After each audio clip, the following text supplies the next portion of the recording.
Egiz, zorionak bigarren postua gaurkoan, gaur Albarezen atzean, nola junda gaurko atariko proba?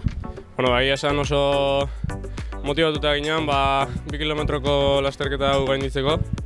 Maenekin etxai oso gor bat izango zala, baina aldan nobena iteatea geha, eta gertu eukideu, baina ezin izan dugu behi aurrein.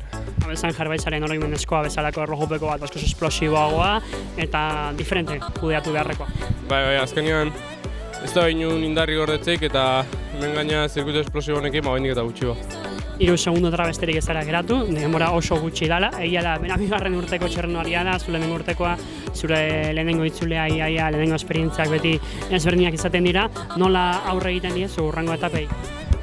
Bueno, egia esan etapa oso politia datoz.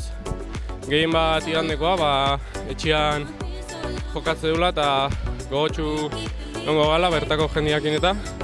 Baina baita egia da pena dela, ezin taldekide guztiok karreran atea izatea. Eta antolakuntzan ondorioz, taldekide bat etxeen gehatu behar izatea. Eta ezin karrera politia hau korritza. Beraz, Aitor Albarezi aurre egiteko, taldekide bat gutxiagorekin, baina nola aurre ingo diozue? Bueno, asaiatuko beha aldan noben egiten, eta ondo kontrolatu beharko indarrak inungo momentutan ez petatzeko, baina hori da, zuk esan duzu bezala, aurreneko urtea izanik eta esperientzi gabe, igual olako zer pasakoa. Zorionak. Eskerrik asko.